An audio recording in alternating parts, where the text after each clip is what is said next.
Uncertain times, sound financial advice couldn't be more important. Each Thursday, we're joined by Steve Peasley. He's here live. He's a registered investment advisor and president of KPP Financial in Dana Point. Welcome, Steve. Thanks for having me. As always. Yes. Thank you. It's really great to have you. Now, it used to be that having a good credit score was good enough, but now credit companies are going to be looking at more information, more of your personal information to decide whether or not they're going to give you a loan. Why are they doing this, and what kind of personal information are they looking at? Well, you pretty much can guess why the banks are doing this. They're in financial straits. They don't have the money. And, you know, they have that foreclosure rate is rising. We all know that. You reported it many times. But they're also, what you probably haven't reported, that is the delinquency rate on credit cards has been rising along with the foreclosure rates on the housing. So the banks don't have the money. So where they're looking anywhere to make the money, one way is to reduce your credit line. Well, what are they looking at, though, as far as personal information, if it's not just my credit score? Three major things.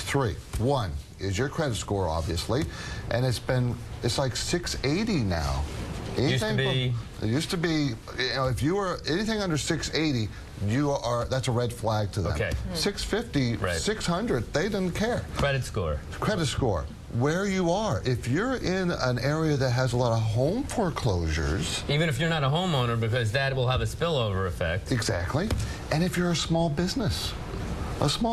You could be perfectly healthy, pay all your bills on time, but if you're a small business, and especially if you're related to the housing industry. So this is, you know, we go back to the last slowdown was the early 90s, and the biggest culprit was the credit crunch, because the banks had problems there. Correct. The S&Ls had made bad investments. This is the credit crunch. This is a credit crunch. This is actually worse than that.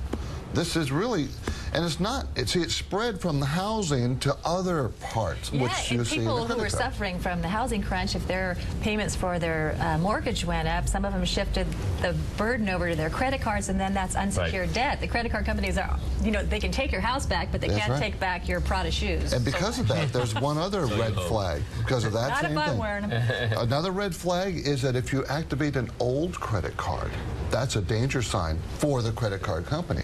Remember who's making this loan? It's the banks. It's not Visa, MasterCard. Right. Well, let's give one example to show what we're talking about. We'll take a look at what JP Morgan has been experiencing, because we talk about delinquencies, but also write-offs. In the first quarter of 2008, 4.3% loss. Now they're estimating going up to 6%.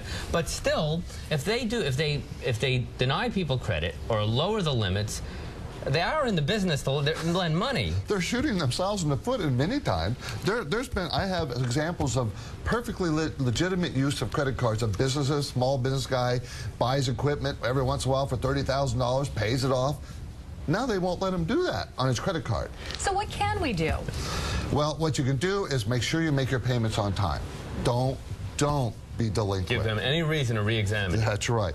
What you can do is you can talk to the credit card company. I've talked to mine. I'm a small businessman, and I've talked to them and said, I need this because I put on seminars, and every month I balloon my credit up. I pay it off every month, but make sure they don't. They have a system called chasing balances, where if you have a high balance and you bring it down, your credit limit comes down with it.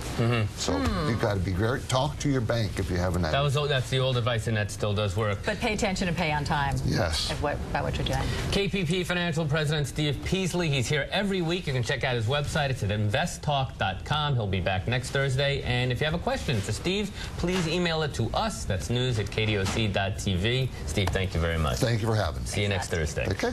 Let's check.